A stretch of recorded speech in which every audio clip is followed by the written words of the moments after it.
kung kayo ay may award, ay deserve niyo yan kasi nag-aaral kayo ng mabuti, wala kayong absent. At memory verse kayo. Ano ba yung mga award na bibigay sa kanila? Most friendly. Sino rin ang hindi pala kaibigan? Yun ang most friendly. Hindi. Most friendliest pala yun. Sino rin may absent? Yan. Complete attendance ang award mo. Hindi. Pero bago tayo dumako sa mga presentation, mag-aaral muna tayo ng salita ng Diyos. Review lang natin kung ano yung mga pinag-aralan ninyo mula po noong Monday. Ano yung lesson nyo noong Monday? Moses! O, siyempre, tungkol kay Moses. Sino si Moses? Anak ng Diyos? Ano pa? Anong nangyari kay Moses? Anong ginawa ni Moses? Hinati ang dagat? Kaya niyo ba yun? Gusto niyo hatiin ko kayo? Kasi hindi ko naman kaya yun. Ano bang nangyari? Ano bang ginawa ni Moses? Hinati yung dagat? Ano pa? Anong binigay ng Diyos sa kanya doon sa bundok na Sinai?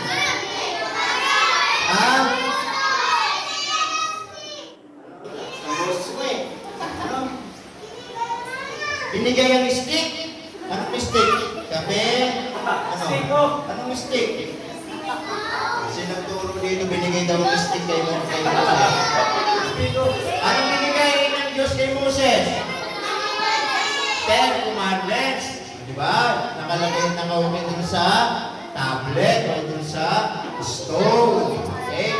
Ano pa? Nung pumunta siya dun sa bundok, paano naging pag-usap ang Diyos sa kanya? Paano naging pag-usap ang Diyos sa kanya? Merong apoy.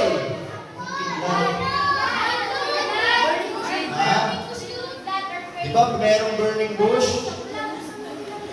Wala. Pero nasa story yun. Merong burning bush doon. Na yun ang presensya ng Diyos. Okay, pero bago tayo tumama sa presentation natin, mag-aaral muna tayo ng salita ng Diyos. Alam niyo mga bata, ang pinaka-importante sa BBS, hindi lang yung mag-enjoy kayo, hindi lang yung magkaroon kayo ng maraming kaibigan, hindi lang yung mabusog kayo pag masasarap ang mga pagkain, di ba? At masarap ang pagkain? Opo! Masarap ba adobo manok? Opo! Masarap ba ang sinigang na manok? Masarap ba ang tinolang manok? Mas malakas yung tinolang manok Kaya ang ating BBS ay pabora. Host. Okay? Okay, pabora. Yan. Hindi lang tayo kakain sa BBS. Mga bata, kung bakit kami merong ganitong ministry o merong tinatawag na BBS o Vacation Bible School, ang pinaka-importante sa lahat, yung ikaw ay makatiyak ng buhay na walang hanggan.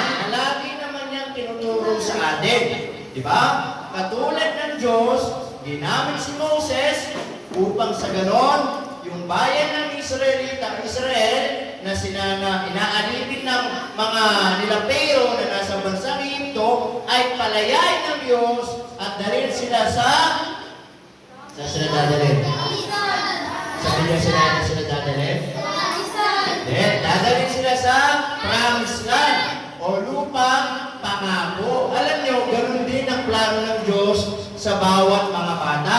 Ang gusto ng Diyos ay makatiyak tayo ng buhay na walang hanggan. Kasi dito sa lupa, katulad ng mga Israelita, ay nasa ilalim tayo ni Pero. Inaalipin sila, di ba? So, ganun din tayo dito.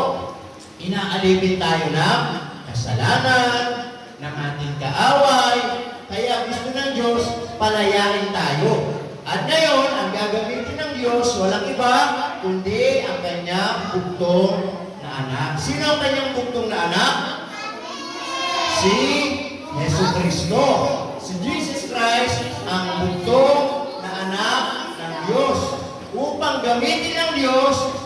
ganon, ang mga tao ay pwede makapunta sa langit. Gusto nyo bang makatiyak ng buhay na walang hanggan? Gusto nyo bang makapunta sa langit? Okay.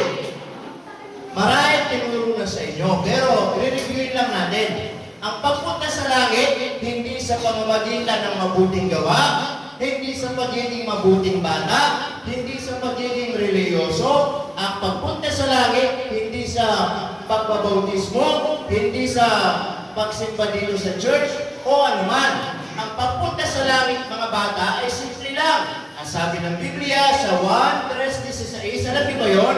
John 3:16. For God so loved the world that He gave His only begotten Son, that whosoever believeth in Him should not perish but have everlasting life. Sa Tagalog, gayon na lamang ang pag-ibig o pagsinta ng Diyos sa lahat ng tao. Kasama kayo doon, mga bata. Mahal kayo ng Diyos. Kaya, isinugo niya ang kanyang bugtong nanak na si Jesus Christ o si Yesu Cristo. Kasabi ng Bible, at kung sino man ang sa kanya'y sumampalataya, hindi mapahamak, hindi pupunta sa impyerno, kundi magkaroon ng buhay na walang hanggan o makapunta sa langit. Yun ang sinasabi ng Bible upang ang tao o tayo mga bata na maintindihan natin upang makarating tayo sa langit. Okay? Sabi po ng Bible sa 1:14-6, sabi ni Jesus, ako yung daan, ako yung katotohanan, at ako yung buhay. Walang sino man ang paroroon sa Ama kundi sa pamamagitan ko. Okay? So yun ang pinaka-importante sa BBS kung bakit meron. Na ikaw na hindi pa nakakatiyak ng buhay na walang hanggan, marahil hindi mo naintindihan ang sinasabi ko, pero sinabi mo maintindihan upang kahit na paano maniwanagan ka na ikaw ay nangangailangan ng kaligtasan. Ang daan patungo sa langit, si Yesu Cristo. Okay? Yun na itong mga batang ito, marahil hindi pa nila maintindihan, pero kayong mga may utak na, malalaki na, hindi nyo mabuti sinasabi ko, mahal kayo ng Diyos. Okay? Na kung hindi mo patiyak sa langit pupunta, sabi ng Biblia, ibigay mo yung pananampalataya mo kay Jesus bilang Panginoon sariling tagapagligtas. At sabi ng Bible, makakatiyak ka ng buhay na walang hanggan. Alright? So tayo manalangin. Let's pray. Dakilang Diyos, salamat po ng marami sa mga batang ito. Salamat po sa kanilang pong mga buhay na patuloy na pinapaalala ang kahalagahan po ng kaligtasan. Dalangin po po, Panginoon, na pagpalain niyo po sila at pagpalain yung araw po ito sa pangalan ni Jesus. Amen! Okay. Awit muna tayo ng isa. Awit muna tayo ng isa. Tumayo tayo lahat. Let's all stand up. Tayo tayo lahat. Awit pa tayo ng isa.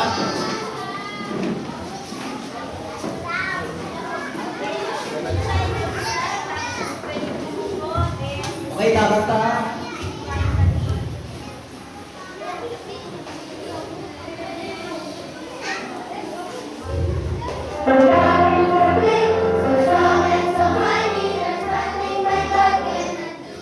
Ulit, dapat hindi ko mga boses ko, ha?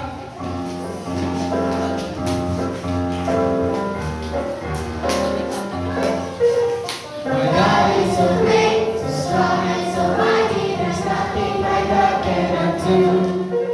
My God is so great, so strong and so mighty, there's nothing my God cannot do.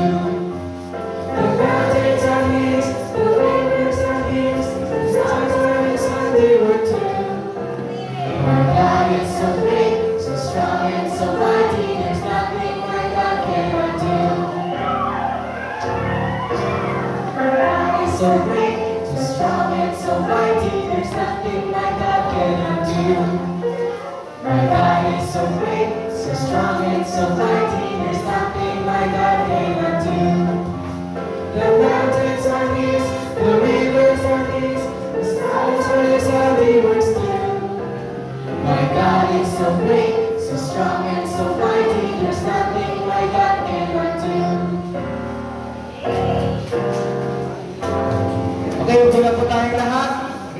tayo sa mga presentation ng mga bawat department ngayong mga ganito.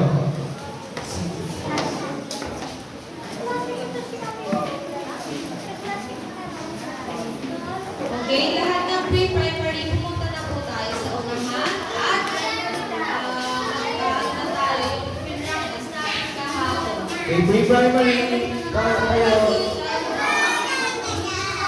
Punta niyo ba? Tingin kayo ng teacher English ha, para makita niyo. Pausa na.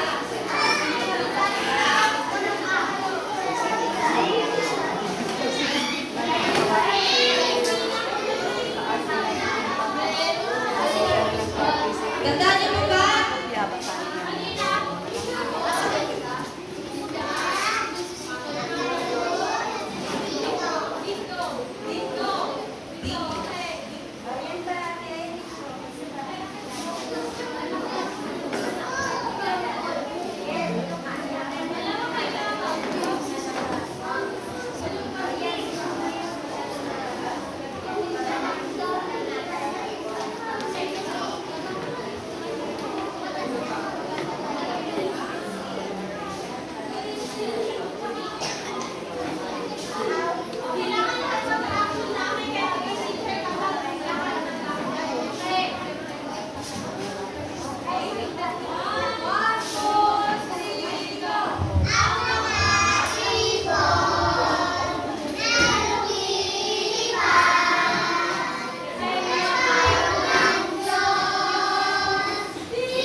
Papatalo mga primary. O, dito, sabi ko na ika. Primary ko na. Okay. Primary na pa tayo. Kaya na pula ng primary.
Alright, nag-start primary. Papatalo pa ang juniors.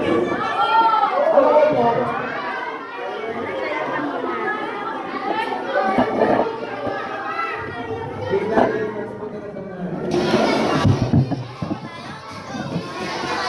Juniors, ay primary pala. Juniors, tayo na po. Juniors na parang primary po. Okay, tahimik ang lahat. Tayo mag-report na po ang juniors. Okay, lahat ha.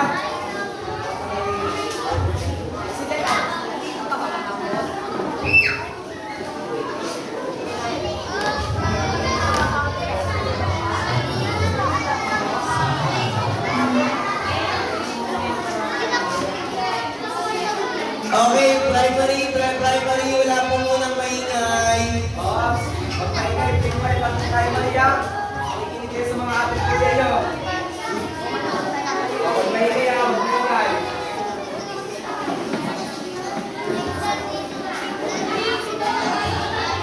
Okay, game.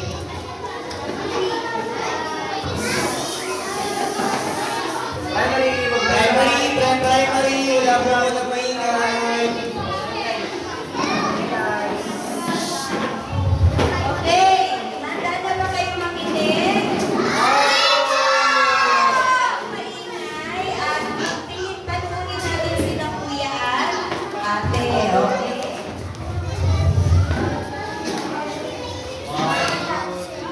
Isang araw, may isang lalaki na nagkakalang Arcel ang nagsasoul winning sa lugar ng Bukay, Calabar. At habang ito ay namamahagi ng sila ng Diyos, siya ay nabangga ng isang napagkamalang magnanakaw dahil nakahabol siya ng mga tao.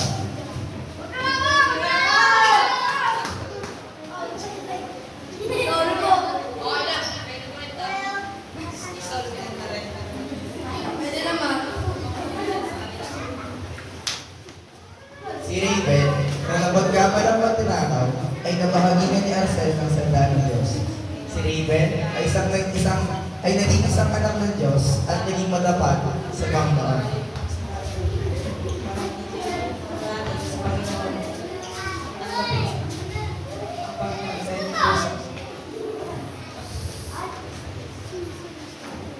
Isang araw na nakalipas, si Arcel ay humayo muli at namahagi ng salita ng Diyos.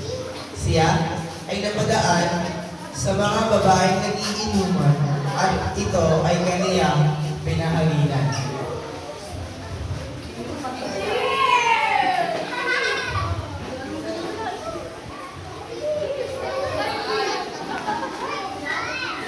Maaari ko po yung...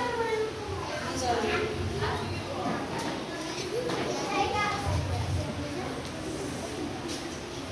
Pagkatapos bahagi na ni Arcel ng salita ng Diyos, ay inimbitahan niya ang mga babaeng nagiinuman. Maaari ko po yung imbitahan sa aming church.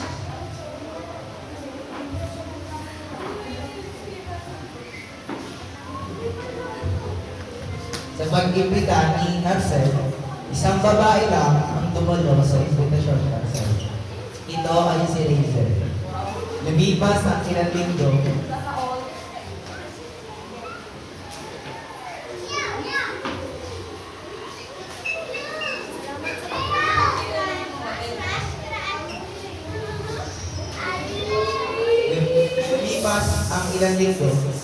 si Razel ay naging parte ng church nila Arcel. At ito ay naging isang choir member.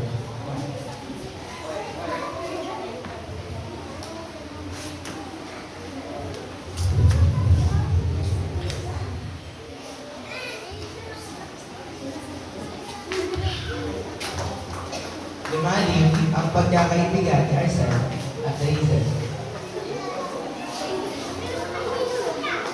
At sila ay naging magkakasal. Ilang taon ang lumipas, sila ay kinasal.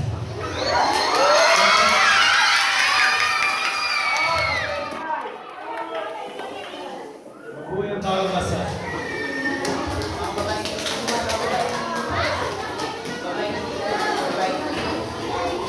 Si Arcel at Razel ay magkasama na namamahagi ng salita ng Diyos. Sa araw, sila ay napadaan sa mga babae na nagiinuman.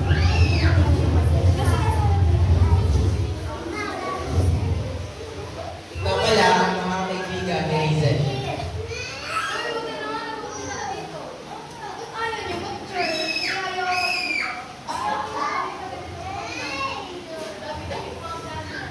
Si Razel ay hindi gusto ng kanyang mga kaibigan at ito ay inigit.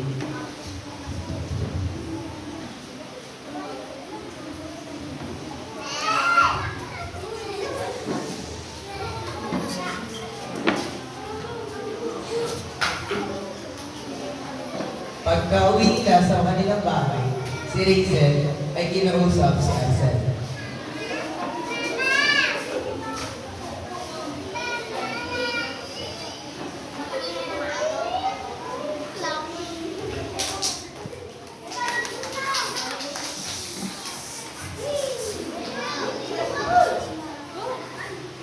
Bakit ganito buhay ko? Bakit ayaw mo ibigay sa akin yung gusto ko? Ito ang panahon ba ng Panginoon sa atin? Lagi ko na lang susuyin dito sa Bible. Ayun na lang lagi yung sinasabi mo sa akin. Ayoko na sa'yo. Si Arcel ay na-discourage mula sa mga salita ni Razel. Ito ay nalungkot at napapok sa Uy, malungkot ka! Malungkot ka! Si Arcel ay hindi na nagsimba ng ilang buwan. At isang araw, napadaan ang isang lalaking dating magnanakaw na ngayon ay naging isang matapat sa Panginoon. Ito ay pinakaginan ni Raven ng salita ng Diyos.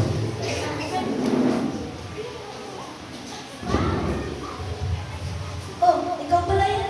Ikaw di ba yung nag-surgery sa akin? Ano nangyari sa'yo?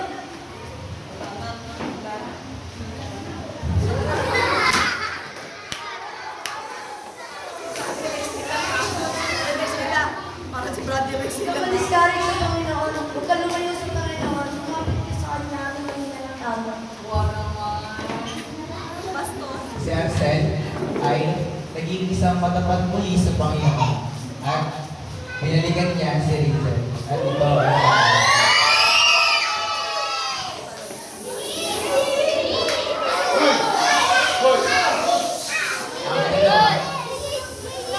ang dalawa ay naging matapat sa Panginoon at namuhay sa kalooban ng Panginoon.